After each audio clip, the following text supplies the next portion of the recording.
भारताला गौतम बुद्धांचा देश म्हटलं जातं. काळ कितीही बदलला तरी या बौद्ध धर्माच्या खुणा संपूर्ण भारतभर पसरलेले आहेत, आज विखुरलेले आहेत असं म्हणायला हरकत नाही. कारण अनेक ठिकाणी या बौद्ध लेण्यांकडे झालेलं दुर्लक्ष. पुणे जिल्ह्यातील जुन्नर तालुक्यातील अंबालिका ही लेणी अशाच स्वरूपाची. एरवी जुन्नर म्हटलं की आपल्या सगळ्यांना आठवते ती शिवजन्मभूमी शिवनेरी. मात्र या शिवनेरी किल्ल्याच्या अगदी जवळ असलेली ही लेणी दुमजली अशी ही लेणी आहेत. वरच्या बाजूला पण आपण जर पाहिलं डोंगर कोरून ही लेणी कोरण्यात आली आहेत आणि खालच्या बाजूला मी जिथे आता उभा आहे तिथं हे चैत्यगृह आहे. चैत्यगृहाच्या दोन्ही बाजूंना ज्या खोल्या डोंगरांमध्ये कोरण्यात आल्यात त्या इथं ध्यान करण्यासाठी जे बौद्ध भिक्खू यायचे त्यांच्यासाठीच्या आहेत. या खोल्यांमध्ये या बौद्ध भिक्खूंनी यावं, ध्यान करावं, स्वतःमधल्या बोधिसत्वाचा शोध घ्यावा अशी अपेक्षा. आपण या ठिकाणी हा जो या ठिकाणी स्तूप आहे तो पाहतो आहोत. भारतात अनेक ठिकाणी ही अशी रचना आपल्याला पाहायला मिळते. अर्थात बौद्ध लेण्यांचा जो कालखंड आहे तो प्रत्येक ठिकाणी वेगवेगळा आहे. आणि जेव्हा इथे या चैत्यगृहाच्या दिशेने येतो त्यावेळी हे दोन मोठे खांब, अर्थात हे जे खांब आहेत हे खांब नंतर पुरातत्व विभागाकडून या ठिकाणी उभारण्यात आलेत. कारण जे प्राचीन खांब होते त्यांची झालेली या ठिकाणी पडझड. आतमध्ये आपण जर हे चैत्यगृह दाखवायचं झालं तर ही अशी रचना आहे. अनेक ठिकाणी आपण ज्या बौद्ध लेण्यांमध्ये पाहतो तशीच ही रचना आहे. मात्र हे अर्धवट बांधून सोडण्यात आलेलं चैत्यगृह आहे. कारण या ठिकाणी जो खूप पाऊस पडतो जुन्नर तालुक्यात, त्या पावसामुळं या डोंगरातून पाझरणारं पाणी या चैत्यगृहामध्ये येत होतं आणि त्यामुळं हे चैत्यगृह पुढे उपयोगी येऊ शकणार नाही हे लक्षात आल्यानंतर ते असं अर्धवट सोडण्यात आलं. मात्र जे बांधकाम या ठिकाणी करण्यात आलं होतं किंवा जे खरं तर खोदकाम म्हणायला हवं ते करण्यात आलं होतं ते तसंच पुढं उपयोगात यावं यासाठी या चैत्यगृहाच्या दोन्ही बाजूंना इथल्या भिक्खूंसाठी ध्यान करण्यासाठी म्हणून या ठिकाणी अशा खोल्या. तर एका भिक्खूसाठी ध्यान करण्यासाठी राहण्यासाठी म्हणून असलेली ही त्यावेळची ही खोली साधारणपणे एवढ्या आकाराची, एवढ्या उंचीची. आणि इथं त्या बौद्ध भिक्खूंनी संपूर्ण जगापासून अलिप्त राहून ध्यान करावं, स्वतःचा शोध घ्यावा, बोधिसत्वाचा शोध घ्यावा यासाठीची ही सोय. आपल्यासोबत या सगळ्या परिसरामध्ये पुरातत्व अभ्यासक असलेले सिद्धार्थ कसबे आहेत. सिद्धार्थची अनेक ठिकाणी ब्राह्मी लिपीमध्ये हे लिहिलेलं पाहायला मिळतंय. तर काय नक्की ही लिपी सांगते आहे, काय त्यावेळी लोकांनी इथं लिहून ठेवलंय? हा दानाचा उल्लेख आहे. म्हणजे ह्या ज्या दोन खोल्या आपण ज्याला गर्भगृह किंवा भिक्खूंची राहण्याची ठिकाणं बोलतो, तर त्याला दान कोणी दिलेलं आहे? आजही आपण कोणत्या मंदिरांना किंवा कोणत्या ठिकाणी दान दिल्यानंतर आपलं स्वतःचं नाव त्या ठिकाणी लिहितो किंवा आज देणगी किती रुपये दिले ते लिहितोय. परंतु या ठिकाणी फक्त नाव आलेली आणि ते कशा प्रकारे जर आपण वाचलं तर तुम्हाला ती माहिती होईल. तर आपण वाचूया.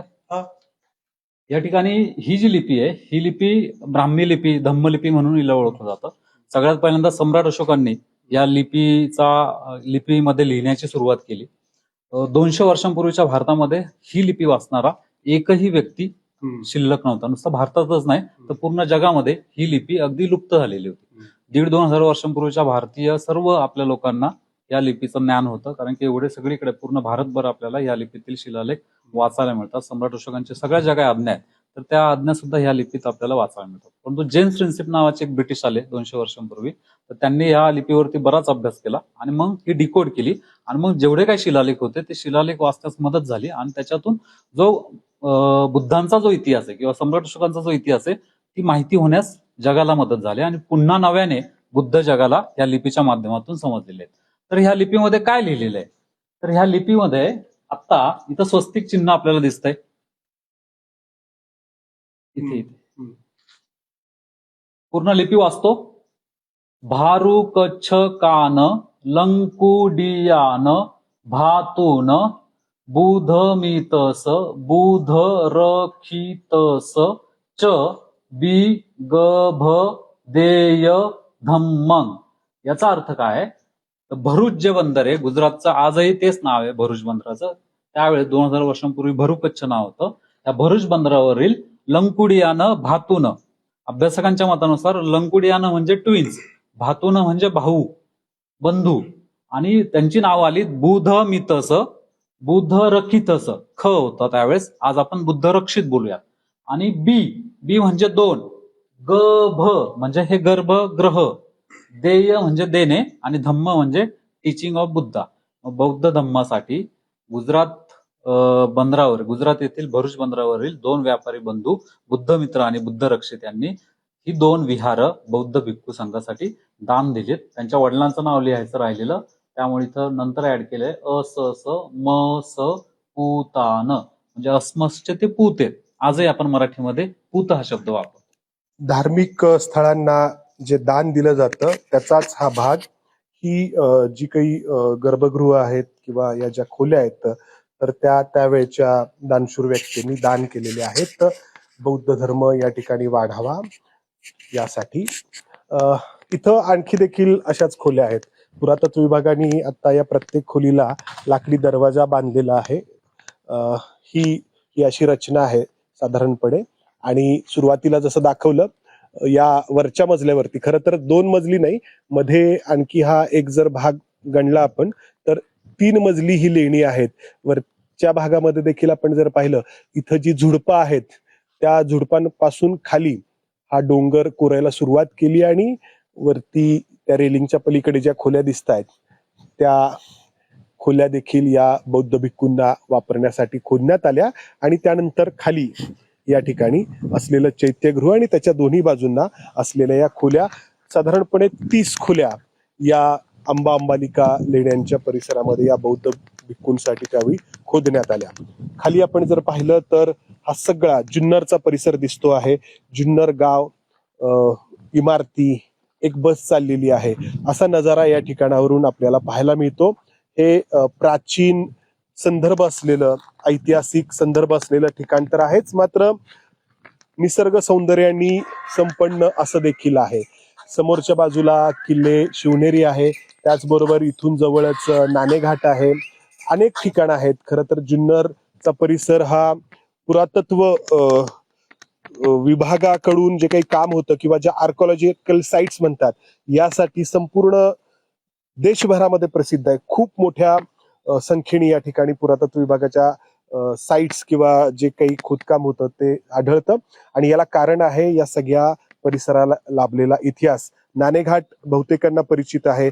या नाणेघाटातून त्यावेळच्या रोमन साम्राज्याचा सातवाहनांसोबत होणारा व्यापार, नाणेघाटामध्ये असलेला त्या ठिकाणी एक जकात नाका किंवा चेक पॉइंट, आणि तिथून पैठणपर्यंत चालणारा व्यापार, आणि या व्यापारावरती नजर ठेवण्यासाठी ठिकठिकाणी उभारण्यात आलेले त्यावेळेचे जकात नाके, हडसर असेल, चावंड असेल किंवा इतर जे किल्ले आहेत, जीवधन असेल, या किल्ल्यांचा वापर त्यावेळी तसा होत होता. आणि एका बाजूला त्यावेळची राजसत्ता शिखराला पोचलेली होती आणि त्या राजसत्तेनी जो धर्म स्वीकारलेला होता तो बौद्ध धर्म देखील त्यावेळी मोठ्या प्रमाणात या सगळ्या परिसरामध्ये विकसित होता. बरोबर होता, विकसित होत होता. राईट. लेण्यांसाठी सातवाहनांनी खूप सारं दान दिलंय, त्याचे उल्लेख सुद्धा आपल्याला पाहायला मिळतात. त्याचप्रमाणे ह्या जुन्नरच्या त्या मानमोडी डोंगराच्या बाजूलाच, म्हणजे ह्याच डोंगरावरती एक इसवी सन पूर्व पहिलं ते पहिलं. इसवी सनाचं 3रं शतक, अशी 400 400 वर्षाचा कालखंड आहे. परंतु एका लेणीमध्ये, इथेच भीमाशंकर नावाची एक लेणी आहे, ह्या भीमाशंकर लेणीवरती अगदी शके 46 मध्ये नहपान नावाचा एक राजा आहे, तर त्याचा एक अमात्य आहे, यांनी दान दिल्याचा उल्लेख आपल्याला, म्हणजे मंटप म्हणजे मंडप दान दिलेला आहे. पण तो कधी दिलाय तर शके 46. आजचं इसवी सन जर काढायचं असेल तर त्याचा +78 केलं जातं. इसवी सनाच्या 124 मध्ये एक लेणी दान दिल्याचा ठळक पुरावा शिलालेखातून आपल्याला जुन्नरमध्ये पाहायला मिळतो. तर सुरुवातीला जसं म्हटलं की जुन्नर म्हटलं की आपल्याला किल्ले शिवनेरी, शिवजन्माचं ठिकाण हे आठवतं, मात्र त्याआधी खूप सगळा इतिहास या सगळ्या परिसरात घडलेला आहे. छत्रपती शिवाजी महाराजांचा जन्म तर या ठिकाणी झाला.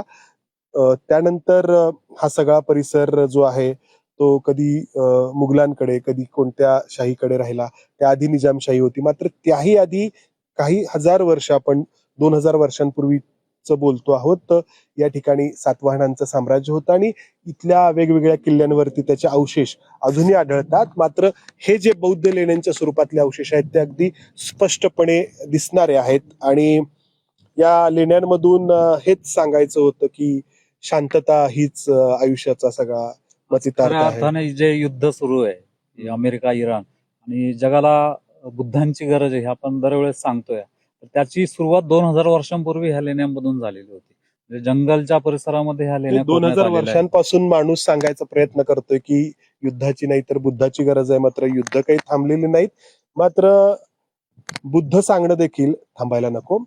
या सुंदर परिसरामध्ये आल्यानंतर हे सगळे ऐतिहासिक संदर्भ तर आठवतातच, मात्र हा परिसर एक फिरण्यासाठी म्हणून, निसर्ग पाहण्यासाठी म्हणून देखील तेवढाच सुंदर आहे. तुम्ही नक्की या ठिकाणी भेट द्या. मंदार गुंजारी, एबीपी माझा, जुन्नर, पुणे. एबीपी माझा, उघडा डोळे बघा नीट.